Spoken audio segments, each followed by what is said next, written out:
नमस्कार। फिर से हाजिर हूँ एक नई कहानी के साथ में। मैं हूँ राज। आप देख रहे हैं हाईवे नाइट। दोस्तों, आज की जो कहानी मैं आपको बताने जा रहा हूँ एक बिजली मिस्त्री का है, एक इलेक्ट्रिशियन का है।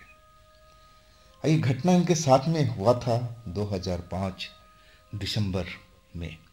सर्दियों का महीना था। ये कहानी है नीरज इलेक्ट्रिशियन का।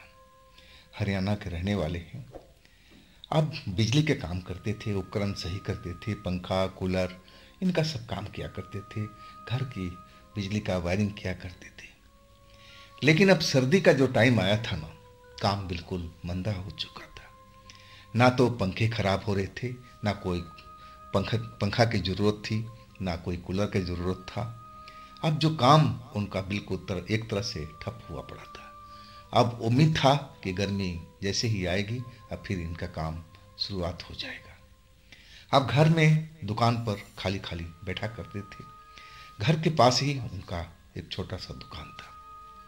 अब काम तो था नहीं, तो कभी कभी एकदम व्याकुल हो जाते थे कि अब कोई काम नहीं है, मैं क्या करूं, कोई और लाइन तो चेंज नहीं करूं।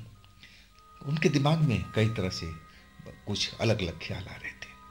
लेकिन वो सोच रहे थे कि अब कुछ ही महीना रह गया, 2 महीने के बाद फिर गर्मी का मौसम में स्टार्ट होना शुरू हो जाएगा। अब फिर इनका काम ज़ोरों से चलने लगेगा। फिर पैसे कौड़ी की कोई चिंता नहीं रहेगी, हमें इंतज़ार करना चाहिए। और दोपहर के टाइम में अपने दुकान पर बैठे हुए थे और यही चिंता में पड़े हुए थे। और तभी एक कार आकर के रुकी उनके दुकान के पास में। सफ़ेद रंग की चमचमाती हुई कार थी और कार का ड्राइवर उतर करके उनकी दुकान पे आया। अब फिर उनकी तरफ दुकान में देखने लगा। अब नीरज की तरफ देखने लगा और कहने लगा, तुम हाउस वायरिंग का भी काम करते हो ना? अब नीरज देखे कि ये तो बड़ा रईस आदमी है जो इस बारे में पूछ रहा है। बोले, हाँ जी साहब, मैं तो हाउस वायरिंग का भी काम करता हूँ। उसने लंबी हामी भरी। वो कहने लगा कि देखो, एक हमारा काम है, क्या तुम कर पाओगे? हाउस वायरिंग का काम है, सारा काम हुआ पड़ा है, पाइप साइप सब कुछ लगा हुआ है, बस उसमें वायरिंग करना है, कनेक्शन करना है। तो क्या तुम ये काम कर लोगे? कितने तुम्हारे पास में आदमी हैं? और काम हमें जल्दी करना है, बहुत कम समय में सारा काम पूरा करना है, काम थोड़ा लंबा है। आप जो नीरज उदास बैठे हुए थे, काम तो उनके दुकान पर चल कर के आया था। अब ये भला क्यों काम को छोड़ना चाहेंगे? उनके जो लड़के भी थे जो काम में धंधे में लगाए थे, वो भी बेचारे खाली बैठे हुए थे। अब सोचे कि ये काम तो मैं छोड़ूंगा नहीं, चाहे मुझे कम में ही क्यों ना करना पड़े। और वो अपने मन को तैयार कर लिए थे। अब बोलने लगे कि हाँ साहब, लड़के कोई कमी नहीं, हम सारा काम कर देंगे, कितना भी बड़ा काम क्यों ना हो। तब वो जो कार वाला मालिक था, वो भी 35-40 साल का ऊपर का ही लग रहा था।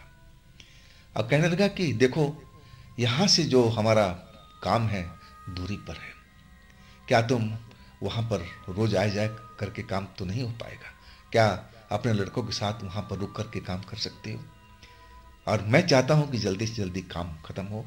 पैसे का मुझे परवाह नहीं है, जो तुम मांगोगे मैं उतना पैसा दे दूंगा, बस मेरा काम सही ढंग से हो जाना चाहिए। अब नीरज एकदम खुश हो गए। कहने लगे, साहब क्यों नहीं, रुक जाएंगे हम वहाँ पर, खाने पीने का रहने का इंतजाम आपको करना पड़ेगा। तो जो मालिक थे वो कहने लगे, हाँ हाँ बिल्कुल, मैं तैयार हूँ इसके लिए।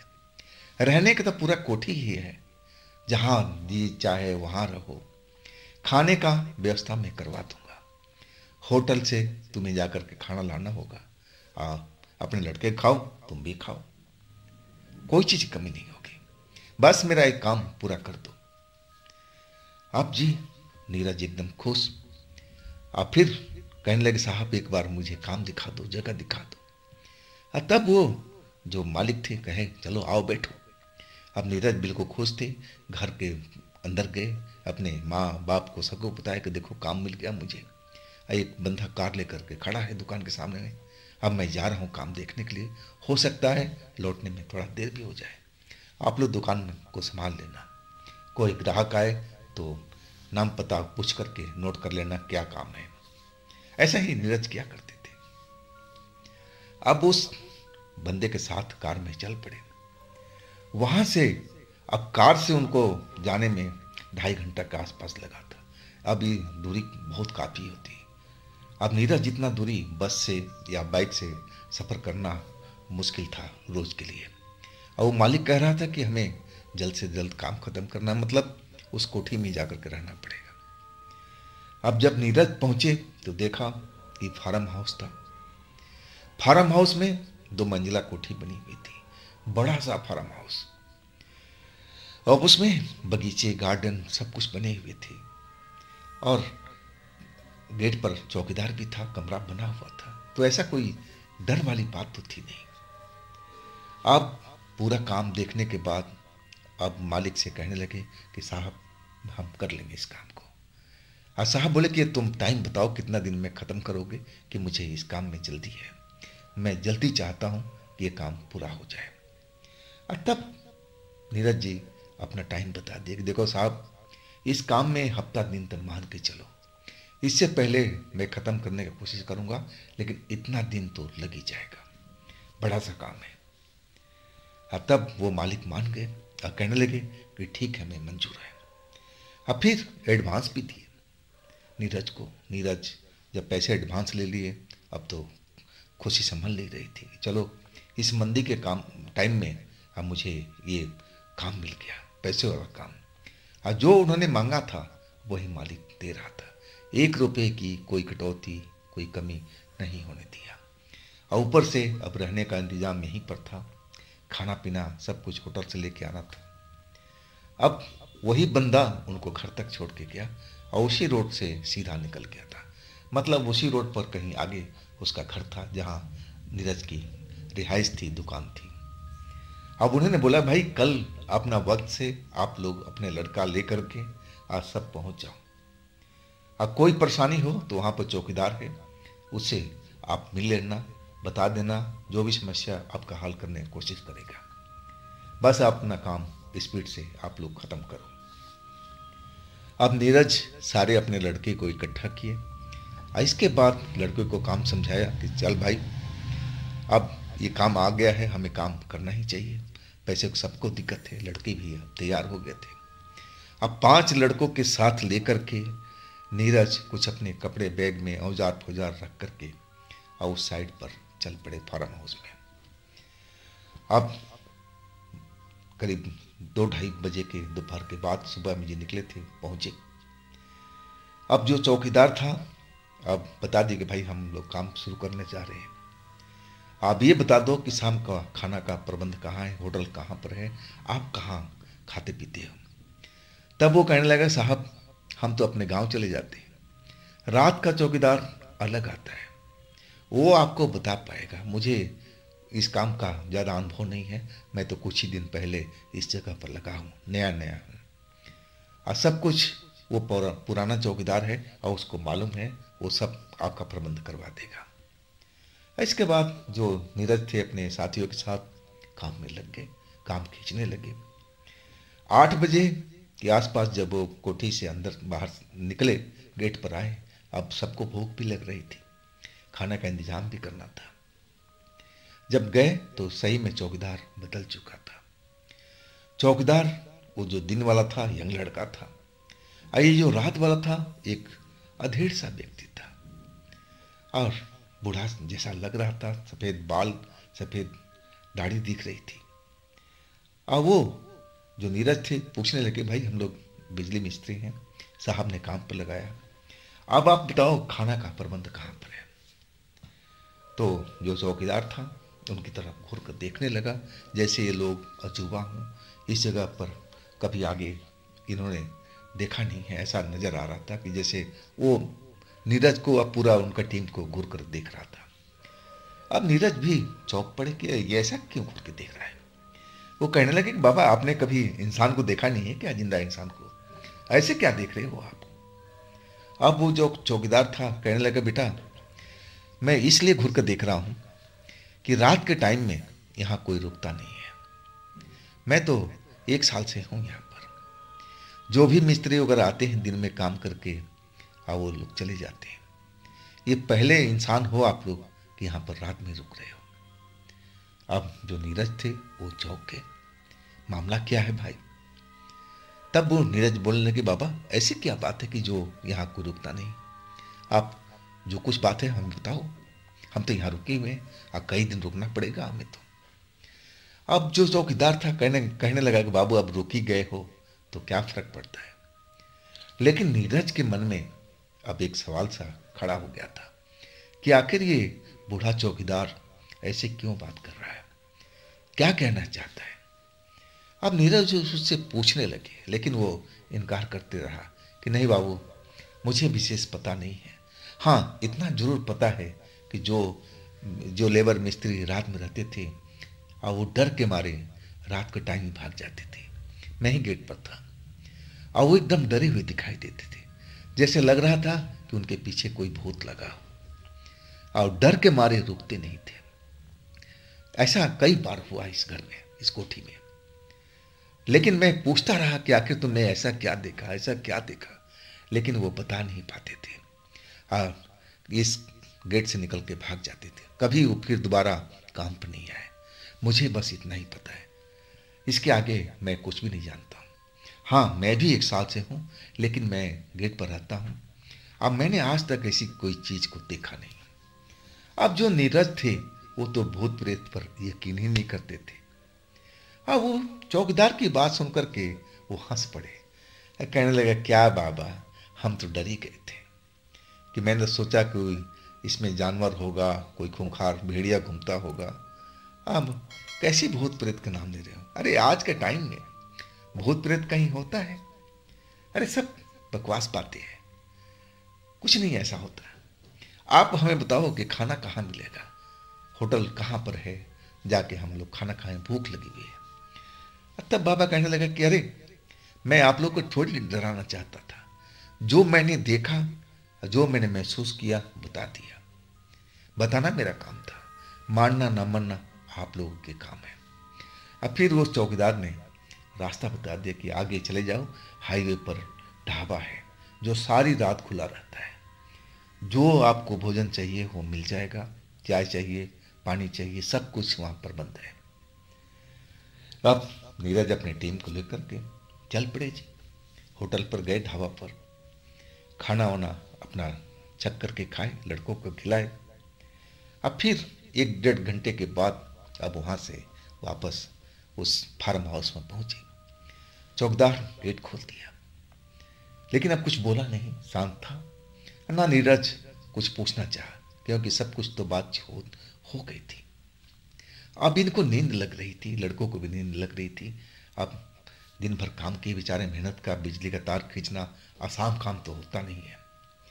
अब फिर उसी जो जहाँ पर इनका काम चल रहा था, उसी घर के अंदर में जो फर्स्ट फ्लोर था, और उसी कमरे में साफ सूफ करके चादर बिछा करके और कंबल उम्बल साथ लेके आए थे। सर्दियों का टाइम था।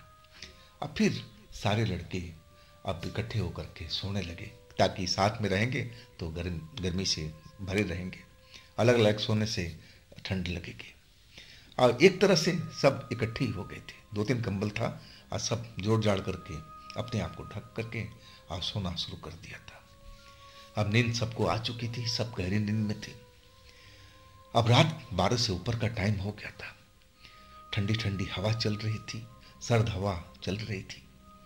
अब किसी का जो चेहरा था बाहर नहीं था, सब कंबल के अंदर में दुबके हुए पड़े थे।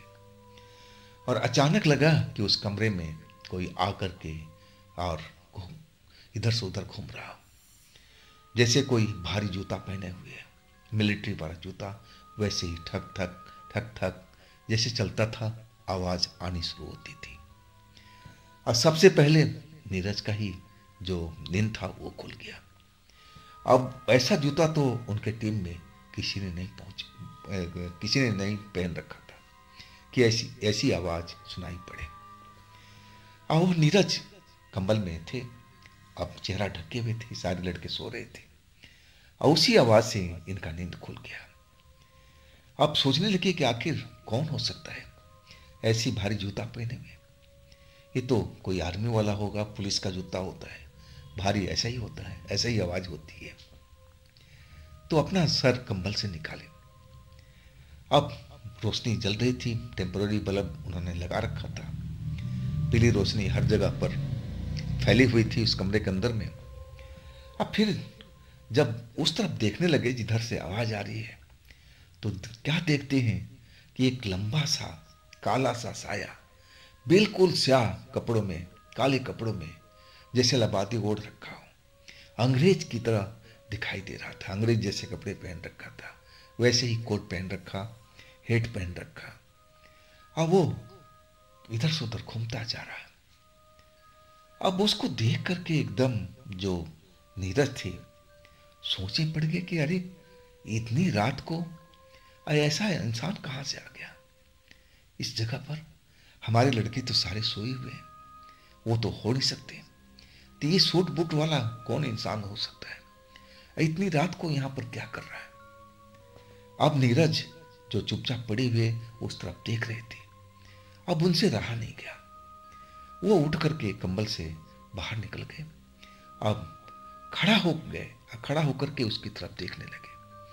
अब वो जो सूट बूट वाला इंसान था इधर से उधर घूम रहा था, जैसे चलता था जूतों की आवाज आती थी, ठक ठक ठक ठक, भारी जूता पहन रखा था। अब वो नीरज के पास से गुजरा, लेकिन वो उसने नीरज की तरफ बिल्कुल नहीं देखा, जैसे लग रहा था कि उस जगह पर पूरा गोल गोल घूम रहा हो। अब नीरज से रहा नहीं गया कि ये इंसान यहां पर क्या कर रहा है, कौन हो सकता है। उनको भूत प्रेत पर तो यकीन था ही नहीं, और आखिरकार उस इंसान को उन्होंने टोक दिया। और यही सबसे बड़ी गलती किया था नीरज ने, उन्हें टोकना ही नहीं चाहिए था, और वो गलती कर बैठे। और वो कड़कती आवाज में नीरज बोल पड़े, अरे कौन हो भाई साहब आप, इतनी रात को यहां पर आप क्यों घूम रहे हो, इस घर में आप क्या कर रहे हो, आप हो कौन। हमारे लड़के सो रहे हैं, आपकी आवाज सुनकर के मेरी नींद खुल गई है, तो आप कृपा करके बताएं कि आप हो कौन, इस जगह पर आप क्यों घूम रहे हैं। अब जैसे ही आवाज उस व्यक्ति ने सुना, और वो चौंक करके खड़ा हो गया।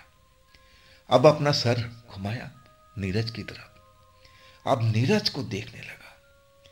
अब जो उसकी समान आंखें थी जिसे पहले नीरज ने देखा था, अब उसकी आंखें का रंग बदलने लगा था। पहला पीला रोशनी से नजर आया, अब फिर लाल रोशनी उसकी आंखों में नजर आने लगी, और चेहरे का रंगत भी जो पहले कुछ गोरा गोरा दिखाई दे रहा था, अब एकदम काला काला नजर आने लगा था। मतलब कुछ ही देर में अपना चेहरे का रंगत, आंखों का रंगत वो बदल दिया था। अब फिर वो कम से कम 3-4 फुट की दूरी पर खड़ा था, और अपना जैसे वहीं से खड़े खड़े लंबा हाथ कर दिया, और नीरज का गला पकड़ करके एकदम धड़ाके से जमीन पर गिरा दिया था। धड़ाम सी आवाज आई, और नीरज को तो जैसा लगा कि जान निकल गई हो। पूरा बदन उनका दर्द से भर चुका था। अब तेज चीख में नीरज चिल्ला पड़े, अरे लड़को बचाओ, लड़को बचाओ। अब जो लड़के कंबल ओढ़ के सोए हुए थे, अब नीरज की दर्द भरी आवाज सुनकर के आज जग गए थे, और चिल्लाते हुए उठ के बैठे, क्या हुआ उस्ताद। नीरज को सब उस्ताद कहा करते थे। क्या हुआ उस्ताद, क्या हुआ उस्ताद। और नीरज तो जमीन पर पड़े हुए, वो अंग्रेज जैसा व्यक्ति भारी जूता पहने हुए और अंग्रेज जैसे कपड़ा, अब विजय के सीने पर अपना जूता रख करके विजय को छाती को दबाने का कोशिश कर रहा था। अब ये सब देख करके सारे लड़के हड़बड़ा कर कंबल से बाहर निकले, और सब शोर करने लगे कि कौन हो भाई, तुमने उस्ताद को क्यों दबा रखा है। अब इतना सारा शोर सुन करके 5 लड़के एक साथ में चीखना शुरू किए, और उनकी चीख सुन करके वो जो अंग्रेज व्यक्ति जैसा दिख रहा था, अब विजय को छोड़ दिया, और एक दीवार के अंदर में जैसे प्रवेश कर गया। अब फिर वो नजर नहीं आया। अब जो नीरज थे बुरी तरह से डर चुके थे। पूरा बदन उनका कांप रहा था। दर्द पूरे शरीर में फैला हुआ था, इतनी जोर से जो पटकनी खिलाया था उस अंग्रेज व्यक्ति ने। दर्द बिल्कुल शरीर से उठ रहा था। और लड़की भी देख लिए कि अरे ये तो खड़े खड़े दीवार में जाके समा गया, तो जरूर ये कोई इंसान तो नहीं है, ये कोई भूत है, कोई शैतान है। अब इसके बाद वहां पर क्यों कोई रुके। विजय को उठा करके लड़के सीढ़ियों से अब भागना शुरू कर दिए। जो भी सामान था सब कुछ छोड़ छाड़ करके सीधा लड़के उठा करके मेन गेट पर आए। चौकीदार अपने कमरे में सोया हुआ था। अब उसका दरवाजा पीटने लगे कि बाबा उठो, बाबा उठो। अब बाबा उठे। अब तो बाबा तो समझ गए थे कि जैसे पहले भी मजदूरों के साथ में हुआ है, अब वही इनके साथ भी हुआ है। बाबा ने तो पहले ही चेता दिया था कि ऐसा ऐसा रात में यहाँ पर कांड होता है, रात में कोई रुकता नहीं है, जो काम होता है दिन में ही कर लेते हैं। अब जैसा किया है वैसा भुगतो। कहने का मतलब ये था बाबा का। और आखिरकार नीरज को अब समझ में आ गया था कि जो बाबा चौकीदार कह रहे थे बिल्कुल सही कह रहे थे। अब इनकी जान बड़ी मुश्किलों से बची थी। अगर वो लड़के पांचों उनके साथ में नहीं होते और वो शोर नहीं मचाते तो उनकी जान बिल्कुल बच नहीं पाती। अब सारी रात उन्होंने चौकीदार बाबा के पास ही गुजारी, सुबह का इंतजार करने लगे। और जैसे ही सुबह हुआ अपने सारे सामान इकट्ठा किए, अब बस पकड़ करके अपने शहर की तरफ, अपने घर की तरफ लौट पड़े थे। और उन्होंने कसम खा लिया था कि आज के बाद इस फार्म हाउस में कभी भी नहीं आएंगे। अब वो समझ गए थे कि ये जान बहुत मुश्किल से रात में बची थी और कभी ऐसा काम अब उस घर में, उस फार्म हाउस में जा कर के नहीं करेंगे, चाहे उसका मालिक कितना भी जोर दे। और जो भी पैसा लिया है हम उसको वापस दे देंगे, अपना पैसा काट करके। और इसके बाद नीरज ने ऐसा ही किया था। उसका मालिक बहुत जोर दे रहा था, बहुत पैसा दे रहा था कि चलो अब दिन में आप काम खत्म कर लो, रात में रुकने की जरूरत नहीं है। लेकिन नीरज ने मना कर दिया, नहीं बाबू, मुझे और अपने साथियों को जान खतरे में नहीं डालनी है। जो करना चाहता है उससे आप काम करवा दो, लेकिन हमारे लड़के और मैं उस फार्म हाउस में कभी नहीं जाएंगे। और ऐसा ही उन्होंने किया था। तो दोस्तों, ये थी कहानी आज की। ये कहानी आपको कैसी लगी आप ज़रूर मुझे कमेंट करके बताइएगा। दोस्तों, ये भी चैनल आप ही का है, तो इसको भी अपना प्यार दीजिए, लाइक कीजिए, सब्सक्राइब कीजिए, शेयर कीजिए। और फिर हम मिलते हैं अगले रोज़ एक नई घटना, एक नई कहानी में। आप लोग अपना ख्याल रखिएगा। नमस्कार।